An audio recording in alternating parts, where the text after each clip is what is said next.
Sa edad na 35, hindi pa rin nakakapag-asawa si Nestor dahil abala ito sa negosyo. Kaya naman, nasanay ang lalaki na pinapasaya na lamang ang sarili upang ilabas ang init mula sa katawan nito. May restaurant kasi ang lalaki at dito iginugulang buong panahon upang mapalago ang negosyo. Rason para mawalan ito ng oras maghanap ng babaeng pakakasalan. At ngayon, wala nang plano pa ang lalaki na mag-asawa. "Sir, may naghahanap po sa inyo." Boses mula sa pintuan, kaya naman nahinto ang lalaki sa ginagawa niya. Napatingin ito sa nakapinid na pinto. Boses ni Hilda ang nasa labas ng pintuan. Nandito kasi siya ngayon sa library. Kadalasan kapag walang pasok, dito siya naglalagi. Nga lang, naengganyo siyang panoorin ng isa sa mga video na naroon sa kanyang files. Linggo iyon at walang pasok dahil binibigyan niya ng day off ang mga tauhan sa restaurant para naman magkaroon ng panahon sa kanilang pamilya. At kadalasan kapag nasa bahay ang lalaki ay sa library ito tumatambay at ginagawa ang lahat ng nais. "Sino?" Nag-angat siya ng paningin sabay tanong. Pinatay muna ang video na pinapanood ng lalaki. "Siya daw po si Amelia." Sagot ni Hilda. Hindi niya kilala si Amelia na tinutukoy nito pero sinabi niya sa maid na puntahan at patuloyin sa sala tsaka niya kakausapin pagkatapos ang ginagawa sa library. Nang umalis ang maid, binalik nito ang atensyon sa pinapanood pero nawala na siya ng gana pang ituloy yun. Matapos ang 15 minutes, tsaka siya lumabas ng silid upang tignan ang panauhing sinasabi ni Hilda. "Magandang umaga, Nestor. Natatandaan mo pa ba ako?" Tumayo agad ang babaeng panauhin niya mula sa sofa pagkakitang papalapit na siya habang nakangiti ng matamis. Hindi naman siya halos kumarap sa pagkakatitig sa babae upang alalahanin kung saan ito nakilala. Hindi naman siya nabigo dahil bigla itong naalala. Si Amelia ay kaklase niya noong college. Malaki nga lang ang pinagbago nito. Mukhang matanda ng ilang taon kaysa sa kanya. Ang alam niya, kaedad niya lamang ito. Marahil ay nakapag-asawa na ang babae kaya napabayaan ng sarili. Halata naman dahil may dalagita itong kasama na katabi ngayon ng babae na sa tansya niya 16 years old pa lamang. Sinabi nitong hinanap daw talaga siya ni Amelia dahil may kailangan ito sa kanya. Nakiusap lamang itong ipasok sa trabaho yung anak na si Cherry kahit sa restaurant o di kaya kahit nakatulong na lamang. Pumayag naman siya kahit na parang ayaw ng anak nitong magpaiwan dahil marahil ay takot or hindi sanay na mawalay sa ina. Halos maiyak pa nga ito nang paalis na si Amelia. Naririnig pa niya ang usapan ng mag-ina habang sinasabi kay Cherry na magpakabait at magsipag at huwag itong matakot sa kanya dahil magkakilala sila ng ina nito. Ibinili na lamang niya sa maid na ituro kay Cherry ang magiging silid nito at mga dapat gawin tsaka siya umakyat na muli sa library. Sa muli, nanood siya ng video na magpapainit na naman sa kanyang pakiramdam. Naudlot kanina ang kanyang ginagawa pagdating ni Hilda kaya naman ngayon niya yun itutuloy. Pawisan na nga siya at talaga namang init ng mga oras na yun. Nang muli ay biglang may kumatok. Napamura na naman siya sa inis. Dagli niyang kinalma ang sarili at nag-ayos ng sarili bago binuksan ng pintuan. Bumungad sa kanya si Cherry sa labas na hiyang-hiya.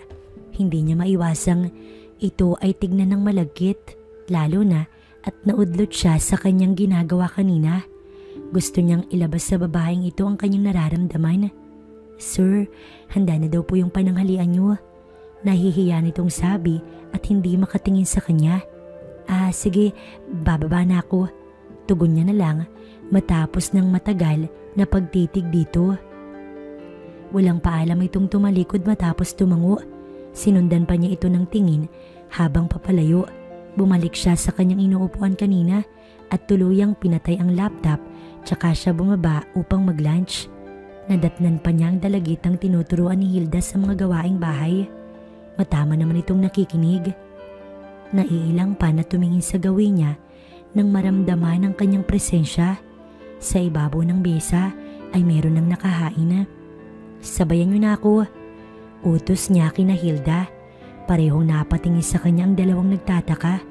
2 taon na sa kanya si Hilda kaya hindi na ito naiilang katulad ni Cherry. Ngayon niya nga lang napansin na parehong maganda ang maid niya. Napilitan ng 2 maid niya na sumabay sa kanyang pagkain habang ini-interview niya si Cherry. May pagkamahiyain ito at madalas nauutal kapag nagsasalita. Nang matapos silang mag-lunch, tinuloy ni Hilda ang pagtuturo kay Cherry habang naroon siya at pinapanood ang bawat pinong galaw ng babae. Matama naman itong nakikinig kay Hilda. Pamaya-maya, alanganing sumulyap sa kanyang halatang naiilang. Kaya naman, umakyat na siyang muli. Kinabukasan, Lunes ng umaga, nadatnan niyang si Cherry na ang nagluluto ng almusal sa kusina. Seryoso ito at halatang inaantok pa at kinagulat nang maramdaman ang kanyang presensya. "Sir, ipaghahain ko na po ba kayo?" Tanong nito sa kanya. Sige, salamat." Naupo siya sa harapan ng mesa habang sinusundan ito ng tingin. Nagliliyab ang kanyang katawan habang ito ay pinagmamasdan. Dama niya ang pagnanais na makasama si Cherry. Ngayon lamang siya nagka-interes sa isang babae. Kung dati, pinagkakasya niya ang sarili sa panunood ng video, ngayon ay parang may kulang. Ganun man, sinikap niya iyong baliwalain at kontrolin ang sarili. "Sabayan mo ko," utos niya kay Cherry matapos nitong maghain. Naupo ito sa kanyang harapan at takot na takot sa kanyang tumingin. "Gusto mo bang magtrabaho sa restaurant ko?" Tanong niya rito. Tumingin ang babae sa kanya kaya nagsalubong ang mga mata nila. "Mas malaki ang sweldo, mas matutulungan mo yung mama mo," sabi pa niya sa nahihiyang babae.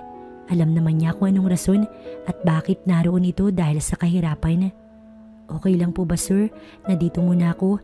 Baka maraming tao sa restaurant niyo." Nahihiya pa rin itong Saad. "Wala namang gaanong gawain dito, mas kailangan ko ng tao sa restaurant. Pero sige, bukas, dadalhin kita dun. Sa ngayon kasama ka muna ni Hilda." Ninitian niya ito para maging komportable sa kanya't hindi na matakot. Abot-abot naman ang kaba ni Cherry nang tumalikod ang gwapong amo matapos mag-almusal. Kadalasan, 10:00 ang uwi ni Nestor mula sa kanyang restaurant at pagdating sa bahay, matutulog na lang dahil sa restaurant na siya kumakain ng hapunan. At sa gabing yun, si Cherry ang nagbukas ng pinto para sa kanya. Mas maaga yung uwi niya ngayon kaysa sa nakasanayan. Basang-basa ang mahabang buhok ni Cherry. Halatang bagong ligot kay bango. Pinaghalong amoy ng shampoo at sabon na kung bakit napakasarap lang hapin. Gusto niyang mapamura nang makitang basa ang manipis nitong damit. Alam niyang hindi ito tipong nangaakit dahil iwas na iwas itong tumingin sa kanya. Sadyang nakakaramdam lang siya ng kakaiba. Tuloy, gusto niya itong baluti ng tuwalya upang hindi ito nakakaakit tignan. Basta na lang niya itong tinalikuran matapos makapasok sa loob ng bahay dahil pakiramdam niya makakalimot siya. Kinabukasan, pinasabihan niya kay Hilda si Cherry na isama niya ito sa restaurant kaya nakita niyang maagang gumayak ang babae. Mabuti at nakasuot na ito ng desente, nakapantalong maong at t-shirt. Bukod dun, may suot ng pangilalim. Sinabing sa restaurant na lang sila mag-aalmusal at pagdating, inihabili niya ito kay Benji upang turuan ng mga dapat nitong gawin.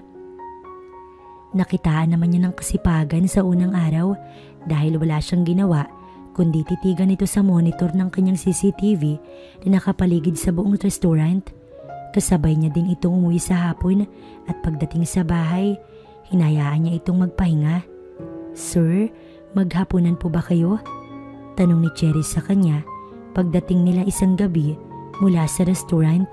Napansin marahil ng dalaga na hindi siya kumain kanina bago umalis ng restaurant dahil abala nga siya. Pang-4 na araw na itong kasakasama niya sa restaurant kaya nababawasan na ang pagkailang ni Cherry sa kanya katulad ng dati. "Hatiran mo ko sa kwarto ko." Kahit hindi nagugutom ay utos niya kay Cherry. Napapalunok pa siya habang nakatitig sa mamasa-masa nitong mga labi. Nanunuyo ang kanyang lalamunan at gusto niyang sunggaban ng halik yun. Hindi lang isang beses niyang pinigilan ng sarili tuwing sila ay maghaharap. "Sige sir," pakisabi nito Tumalikod na ito diretso sa komedor. Siya naman ay parang pinagpawisan habang nakasunod ang tingin rito. Daig niya pa ang tumakbo ng ilang kilometro at hinihingal siya sa pagpipigil. Buhay na buhay ang dugo niya ng mga sandaling yun. Malalaki ang hakbang na tinungo niya ang kanyang silid at hinubad ang suot na long sleeve upang maginhawaan ang kanyang pakiramdam. Naka-boxer na lamang siya t-shirt nang kumatok si Cherry. Inutusan niya itong pumasok sa loob matapos buksan ang pinto. Nakita niya ang pagkailang nito sa mga mata nang mapanood ang video na kanyang ipinlay sa laptop. "Sir, kung may kailangan po kayo, tawagin niyo lang po ako." "Samahan mo muna ako dito sa kwarto ko." Utos niya sa babae, kaya nanlaki ang mga mata nitong napapatingin sa gawin niya. "Bakit? Hindi ka pa ba nakakapanood niyan?" Seryoso niyang tanong na ang tinutukoy ay ang naroon sa kanyang laptop. Sunod-sunod itong umiling habang nakatango at ayaw tumingin sa kanya. Lumapit siya sa babae at sinubukang hawakan ng kamay nito tsaka hinila paupo sa gilid ng kama mismo sa harap ng laptop. Hinawakan niya ito sa muka at pinanood dito ang video. Sa una, dama niya ang pagkailang ng babae pero katagalan, napapasulyap ito sa kanya. Tila ba nanginginig ang hawak niyang kamay nito. Nang matapos, nagmamadali itong tumayo sa kinauupuan pero maagap niya itong pinigilan sa kamay. "Sir, ayoko na pong manood." "Hindi mo ba nagustuhan?" Ayoko po talaga, sir." "It's okay. Ako naman ang nagsabi. Gusto mo ba gawin na lang natin?" Namimilog ang mga mata nito na puno ng curiosity. Hindi na siya nakapagtimpi dahil kanina pa talaga nag-aapoy ang kanyang pakiramdam. Hinapit niya ang babae at sinimulang halikan sa labi. Tulala lamang ito habang nakatingin sa malayo habang kanyang hinahalikan. Kaya mas sinapit niya ito na halos wala nang nakapagitan sa kanila. Sa mga sandaling yun, hibang na siya sa mga labing una niyang natikman. Lalo siyang nag-init, nagliyab at nasabik hanggang sa hindi na talaga niya kayang pigilan ng sarili. Wala na siyang pakialam ng mga oras na yun. Ang hangad lang niya ay magawa ang kanyang balak. Noong una, talagang ayaw ni Cherry pero habang tumatagal, pumayag na rin ito at wala nang tutol. Hanggang sa naganap na nga ang bagay na iyon sa kanilang pagitan. "Sir, may sakit si Cherry. Hindi yata makakasama sa restaurant." Sa umagang iyon, si Hilda ang nabungaran niya sa kusinang naghahain ng kanyang almusal. Napatingin siya rito habang nag-iisip sa nangyari sa nagdaang gabi. "Uminom na ba siya ng gamot?" tanong niya habang nagkakape. Umiiling ito kaya pagkatapos niyang mag-almusal, sinilip niyang babae sa silid. Tulog pa at inaapoy ng lagnat. Agad siyang nagpatawag ng doktor upang gamutin ang babae. Sabi naman ng doktor, natural na lagnat lang daw yun kaya painumin na lamang ng gamot. Siya na ang nag-asikaso sa dalagita. Total, siya naman ang rason kung bakit ito nagkasakit at napagpasyahan niyang hindi na pumasok. Pagkatapos ng 2 araw, okay na ito dahil sa umagang yun, si Cherry na ang nagluto ng kanyang almusal. Napangiti siya pagkakita dito at wala itong kamalay-malay na nakalapit na siya. Matagal niya itong pinagmamasdan. Dama niya ang pag-iinit habang ito ay tinititigan nang hindi mapigilan ng sarili. Marahan siyang lumapit at niyapos ang babae. Napakabango nito. "Sir." Agad niyang pinatay ang kalan tsaka hinila si Cherry sa kanyang silid. "Sa restaurant na lang tayo mag-almusal." Saad niya nang marating nila ang kanyang silid at agad na hinalikan si Cherry. Namiss niya ang babae sa 2 araw na hindi ito nakasama dahil nga meron itong sakit. Hindi naman nagprotesta pa ang babae, kung hindi sumabay na lamang. Kapwa sila hingal lang matapos. Ngingiti-ngiti siya sa pagod pagkatapos habang nanatili niyang yakap ang babae at dinadampian ng halik sa labi. Pawis na pawis ito maging siya. Nang makapagpahinga na ang babae, tsaka sila naligo ng sabay. Sa office, binigyan niya ito ng pera para sa ina ng dalagita. Sinasabi niyang lahat ng iyon, bigay niya lamang at hindi kasama sa sweldo. Kinahaponan, katulad ng ipinangako niya sa sarili na ibibigay niya lahat kay Cherry, Pinag-shopping niya nga ito ng mamahaling mga damit na hindi pa na ito na isusuot. Para sa akin to, masaya at nagniningning ang mga mata nito habang hawak ang mamahaling cellphone. Isa ito sa mga pinamili niya. Ngumiti siya at tumango bilang tugon. Nagulat siya nang yumakap ito sa kanya habang nakangiti at nagniningning ang mga mata. Ginantihan niya ito ng yakap at dinampian ng halik sa pisngi. Habang nagpapasalamat, kusa itong humalik sa kanyang mga labi at excited na binuksan ang bigay niyang cellphone. Pasalamat ito at nasa kotse pa sila, kundi lagot na naman ito sa kanya. Pagdating sa bahay, masaya nitong pinakita kay Hilda lahat ng pinamili niya. Nakita niyang nagselos ang babae at nagtatampong nagtungo sa silid. Kinagabihan nga, hindi kumain si Hilda kaya pinatawag niya ito sa library kung saan madalas siyang naglalagi sa bahay. Pagpasok pa lang, humalimuyak na ang bango ng dalaga. Nakita niyang nakasuot ito ng pantulog. "Sir, gusto niyo daw po ako makausap?" Husky ang boses nitong tanong. Ikinagulat niya pang umupo ito sa mismong ibabaw ng kanyang mesa. Napatitig siya rito. Hindi siya makapagsalita nang pumatong ang isa nitong kamay sa kanyang balikat at idinikit ang mukha nito sa mukha niya. Anong nangyayari kay Hilda? Naitanong niya sa kanyang isipan. Hindi naman ito dating ganito. Ngayon lang nagkaroon ng mali siya ang tingin niya rito. Alam niyang maganda ito pero ni minsan hindi niya pinagnasahan ng babae. Wala siyang nararamdamang ganun dito. Sandali nga, ano bang nangyayari Hilda? Tumayo siya sa kinauupuan at bahagyang lumayo sa babae. Baka mag-init siya at ano pang magawa niya rito. Sa halip na sumagot, lumapit ito sa kanya at kusang yumakap at tumalik sa labi. Naamoy niya ang bango nito at bahagyang nag-react ang kanyang katawan pero itinulak niya ang babae. Subalit hindi ito nagpapigil. "Sir, huwag ka nang tumanggi. Bakit mo ginagawa to?" Tanong niyang naiinis na dahil tuluyang nag-init ang kanyang pakiramdam. Kasi sir, gusto ko din ng maganda at mamahaling cellphone. Payagan niyo na ako. Walang makakaalam sir, promise. Basta ibibigay mo rin sa akin lahat, katulad ng binigay mo kay Cherry. Nangaakit ang boses nito, kaya hindi na siya nakapagpigil at hinila ito palapit sa kanya at hinalikan sa labi. At ilang sandali nga lang, tagumpay nilang nagawa ang bagay na yun. Tagumpay nilang narating ang dulo. "Ano sir? Ayos ba?" Tanong pa nito sa kanya sa malamyos na boses. Bagaman hingal ay nangaakit. Ngumiti siya. Kung alam lang sana niya ito na pwede palang mangyari to, mas exciting pala ito. "Salamat," aniya habang nag-aayos ng sarili. Naibsan ng init ng kanyang katawan. Ito man ay nakapag-ayos na din. "Basta sir ha, may usapan tayo," sabi pa nito sa kanya na naglalambing. Naramdaman niyang yumakap sa kanyang likuran. Hinalikan siya nito. "Okay."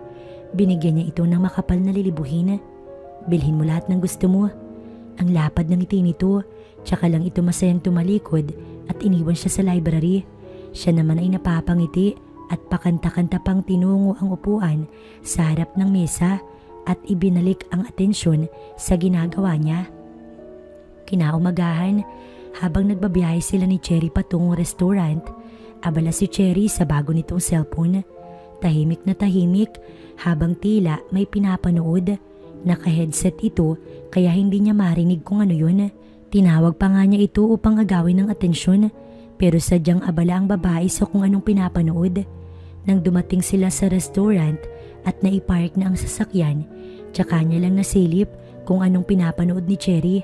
Mabilis naman itong pinatay ang cellphone nang mapansing doon siya nakatingin at agad itinago sa bag. Nagpatiuna naman itong bumaba ng kotse at hindi na siya nilingon pa. Napakibit balikat naman siya at sumunod na rin sa babae.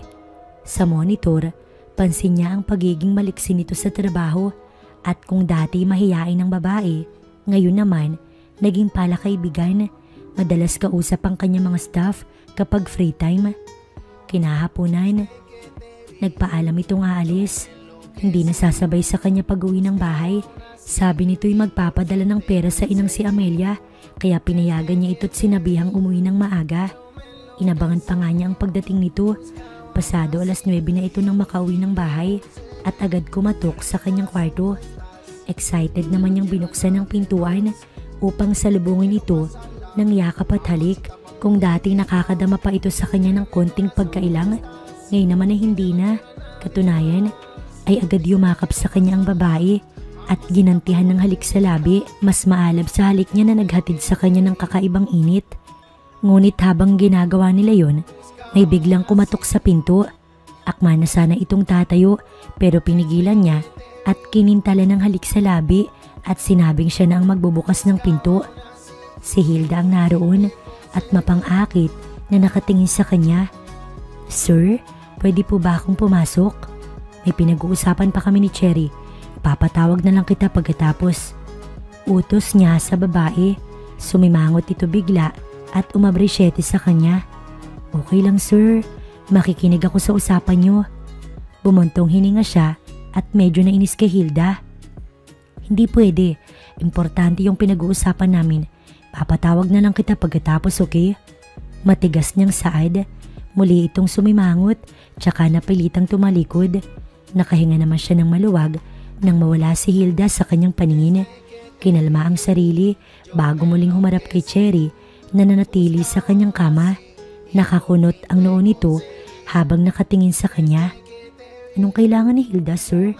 Taka nitong tanong pero hindi niya na ito sinagot at mabilis na kinabig upang yakapin at halikan sa labi. Gumanti naman ito hanggang sa tumagal ng ilang minuto ang kanilang halikan. Pareho silang naghahabol ng hininga matapos ang ginawa nila. Kapwa sila ngayon nakahiga sa kama at tinitigan ng isa't isa na may ngiti sa labi. Pareho nilang narating ang dulo na masaya. Hindi na mahalaga sa kanila kung anong relasyon meron silang dalawa.